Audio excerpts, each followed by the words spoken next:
Ya miren, contestando a esta pregunta de esta mamita, les voy a mostrar cómo nosotros lo hicimos en inglés. Porque como les comenté en la historia, yo necesito que mi hijo en estas vacaciones aprenda a leer rápido en español. No voy a profundizar todavía en el idioma, porque además las habilidades de escribir, de dictado, las trabajamos ya en el currículum de inglés. Entonces yo le voy a mostrar cómo lo hicimos en el inglés, que obviamente ustedes van a llevar a su contexto en español, pero para que se den una idea de qué habilidades tienen que trabajar. Por ejemplo, este de acá es el ítem de phonics, fue una de las últimas lecciones que hicimos, y acá me dice todo lo que tengo que trabajar en un día. Entonces, por ejemplo, acá tengo en ese espacio, bueno, ahí dice dictado, este es el cuaderno del alumno, y estas, son de la página, estas de acá. Entonces, en este cuaderno de acá, que es el del alumno, hicimos dictado. ¿De dónde saqué esas palabras? Me las decía la guía del maestro. Entonces, ahí está, y mi hijo las escribió acá. Obviamente estas palabras están dentro de un contexto de aprendizaje. Por ejemplo, estábamos viendo la unión de consonantes, blends, o sea, las palabras que tienen aquí, que tienen una consonante diferente, pero acompañada de la R. ¿Cierto? Entonces hicimos esa lección. Luego acá hicimos una lectura extra de la página, que fue esta de acá. Entonces aquí mi hijo leyó eso e hizo una imagen conforme a la historia. Luego hicimos más lectura de este libro de acá. Leímos esta historia. Luego hicimos más lectura de este libro de acá. Leímos esta historia. Y luego trabajamos en este libro de actividad complementaria, es este de acá, este cuadernillo de trabajo. Leímos, Emanuel tenía que ver qué palabra se conformaba ahí a la pregunta u oración. Entonces también íbamos trabajando la comprensión. Y por otro lado, acá, en este ítem de aquí que dice, bueno, que se trabaja la escritura, que es este cuadernillo de acá, trabajamos la escritura de las palabras y de algunas oraciones. Entonces así se trabaja. Entonces así es para que ustedes hagan una idea de cómo se deben trabajar todas las habilidades juntas cuando el niño empieza su educación en la lectura. Tienen que considerar dictado, obviamente de palabras que se conformen, por ejemplo, a la letra que están estudiando, que a lo mejor empiecen con el sonido de esa letra. Dictado, más lectura, comprensión, y al mismo tiempo trabaja la escritura y escritura.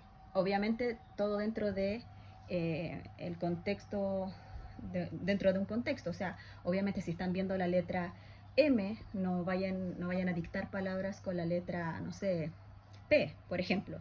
Obviamente como la enseñanza es acumulativa, claro, ustedes conforme van aprendiendo más palabras o más letras, ahí sí pueden ir aumentando un poco la dificultad a lo mejor para crear oraciones. Pero siempre tienen que ir de una forma lógica entregando el contenido. Entonces, por ejemplo, acá, ¿qué es lo que le falta al silabario?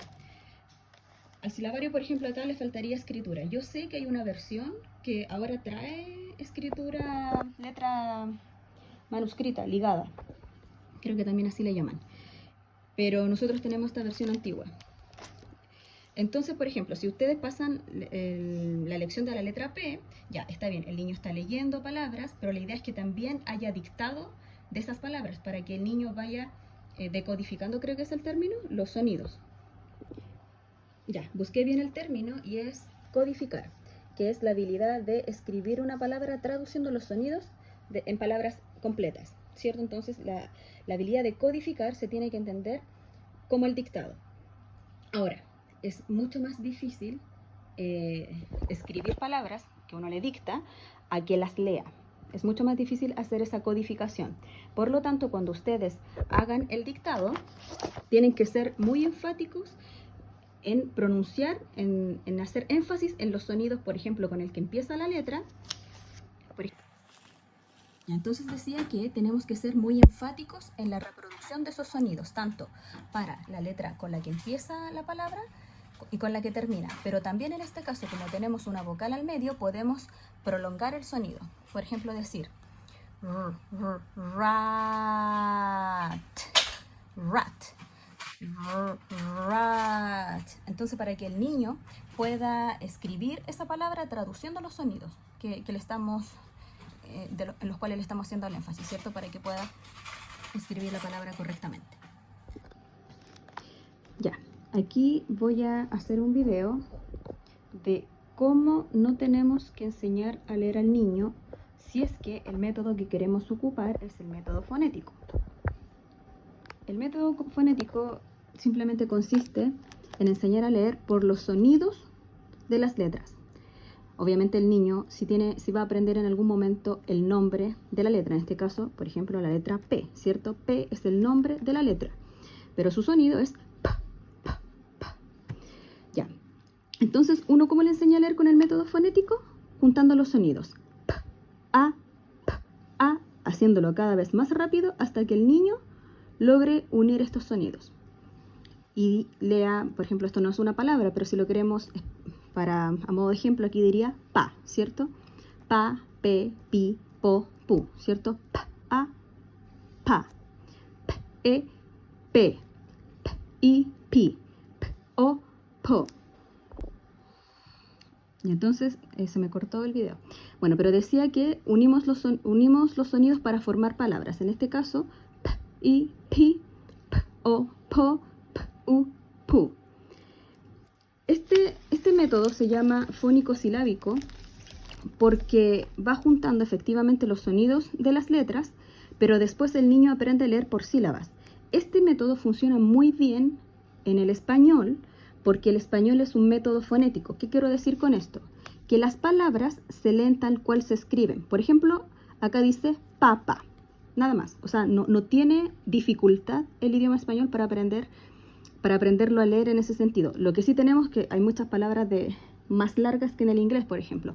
Pero no es problema porque el niño aquí va uniendo las palabras, o va leyendo, mejor dicho, las palabras por sílabas. Entonces, para explicarlo con un ejemplo también del inglés, para que me entiendan a qué me refiero cuando digo que el idioma español es fonético. Por ejemplo, si yo escribo, esta palabra está en inglés, dice rain, pero si esta palabra fuera del idioma español, nosotros la leeríamos fonéticamente, diríamos rain, porque en español las letras tienen un solo sonido. En este caso, las vocales tienen un solo sonido, A, I, rain. Pero en el inglés no pasa eso. En el inglés nosotros no leemos rain, leemos rain. Y aquí tenemos una regla fonética, que por eso cuesta más leer en inglés, porque hay que memorizar muchas reglas fonéticas. Una regla fonética, por ejemplo, es que cuando en el inglés hay palabras que tienen la letra, la voy a decir la letra en inglés, el nombre de la letra en inglés. En este caso, la letra A, I, juntas, cuando están juntas la letra A y I, hacen el sonido largo de la letra A. Entonces se lee rain. Estas son reglas fonéticas. Entonces el niño, por eso en kindergarten pasamos mucho tiempo memorizando muchas reglas fonéticas. Otro ejemplo. Por ejemplo, la palabra cube. En inglés, hay otra regla fonética que tiene, es que, por ejemplo, cuando las palabras, obviamente hay excepciones, porque sí, también hay excepciones que vienen a confirmar la regla, pero eso pasa con el inglés. De hecho, el inglés es el idioma más irregular de la lengua occidental, si no me equivoco. Entonces, por eso cuesta tanto aprenderlo a leer y a pronunciar. Ya. Por ejemplo, otra regla sería, cuando una palabra termina con la letra I, se le llama magic I o I silenciosa, porque esta letra va a cambiar el sonido de corto a largo. El sonido corto de la U en inglés es A, o también como U. También tiene el sonido del español en algunos casos. Pero en este específico, cuando termina en E, cambia el sonido alargo, cube. ¿Me entienden? En español, si esta letra fuera, perdón, si esta palabra estuviera en español, uno la lee fonéticamente como cube, porque no tenemos más sonidos. Entonces, vuelvo a repetir, por eso el inglés es más complicado de aprenderlo a leer. Los niños tardan más en aprenderlo. Pero el español no, el español es completamente fonético. Si yo quiero escribir, por ejemplo, cubo, yo leo cubo, K-U-B-O. Si yo escribo cubo, yo leo K-U-B-O, K-U-B-O, cubo. Si lo hago rápidamente, voy a, en mi cerebro, hacer la conexión hasta que lea la palabra completa y diga cubo. Pero bueno, siguiendo, tenía que explicar eso para que me entendieran a lo que yo me refería cuando digo que el idioma español es fonético. Ya, entonces, este método del silabario es fónico-silábico porque, como dije anteriormente, se aprende a leer por sílabas. Y esta característica es especial del español porque la mayoría de las palabras que tenemos son así, se pueden leer por sílaba. Entonces, por la característica del idioma, porque lo permite, porque como es fonético, puedo separar, igualmente los sonidos, no sé cómo explicarlo, pero se pueden separar de forma regular. No sé si me entienden. Pero yo creo que ya entendieron cuando les expliqué a qué me refería con que es fonético. Ya, entonces, después de que aprendemos el método fonético, porque a todo esto hay otros métodos para aprender a leer, no solamente el método fonético. Está, por ejemplo, el método de palabras completas, en las que el niño memoriza palabras enteras. Creo que es también el método Doman por ahí, no sé, no averigua muy bien, pero también existe ese método en que el niño no lee uniendo sonidos, sino que memoriza palabras, o memoriza también oraciones, entre otras cosas. Ya, pero este es método fónico-silábico. Entonces aprendemos por el sonido y después uniendo sílabas. ¿Cómo no se tiene que enseñar a leer? Porque esto yo sí lo escuché cuando niña. Yo escuché que mamita, sí, porque a todo esto yo aprendí a leer con el silabario y medio Chile ha aprendido a leer con el silabario. Y yo escuché cuando era niña cómo algunas personas enseñaban a leer el silabario. Lo recuerdo perfectamente y ahora que soy adulta me hace clic por qué no se tiene que enseñar de esa manera. Ya, entonces yo les dije que es el método fonético. El método fonético juntamos los sonidos p, a, pa, p, a, pa, pa, pa. Ya, ¿cómo no se tienen que enseñar a leer? Diciéndole el nombre de la letra. Por ejemplo, decir la P con la A, pa. La P con la A, pa. Si tú le dices por el nombre de la letra, cuando hagas dictado vas a tener problemas. ¿Por qué? Porque si tú al niño le dices la P con la A, pa, le dices el nombre de la letra, la P. ¿Qué escucha el niño en su cabeza? El niño en su cabeza está escuchando esto, P. Entonces, si tú le dictas una palabra, por ejemplo, papá, él va a decir la P con la A, pa. Entonces, él probablemente va a escribir esto, P, porque está escuchando una E, que es como se escribe el nombre. Probablemente escriba algo así. P, porque va a escribir el nombre de la letra. Y después la vocal. No sé si me logro explicar. O peor, puede que escriba esto.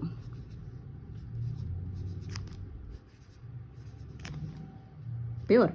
Entonces por eso enseñamos los sonidos y no unimos, no enseñamos por el nombre de la letra. Espero que haya quedado claro. Es un buen método para aprender a leer rápido, pero como les comento, carece de profundidad. Por ejemplo, acá ya estamos leyendo oraciones. Eso es lo otro que les comenté en unas historias, que, por ejemplo, ya en la letra M, que son la tercera lección, por ejemplo, ya somos capaces, por la característica del idioma que es fonético, ya podemos leer palabras de 4 sílabas. A, ma, po, la. De aquí de 3 sílabas. Paloma.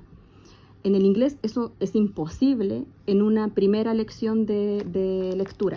Porque como les mencioné, como el inglés no es fonético, necesitamos primero memorizar muchas reglas fonéticas y recién en primer grado vamos a aprender a leer palabras de 2 sílabas, recién en primer grado, y vamos a seguir memorizando más reglas fonéticas. Entonces, bueno, si alguien quiere, mira, al final, yo me acuerdo que cuando niña me gustaba mucho que mi mamá me cantara esta canción, la del trencito. Al final del libro vienen historias, en todo caso textos, para que el niño lea, pero la idea es que, como les comenté, juntamente con estar aprendiendo la lección, tuviéramos un párrafo para poder ir practicando la lectura, no simplemente oraciones. Pero bueno, para nosotros nos viene súper bien porque, como mencioné, yo no pretendo enseñar en profundidad todavía el español. Yo necesito que él aprenda a leer, de momento, en español, porque ya en agosto vamos a retomar nuestro currículum en inglés. Así que bueno, cualquier duda me preguntan, espero que les haya aclarado algunas dudas.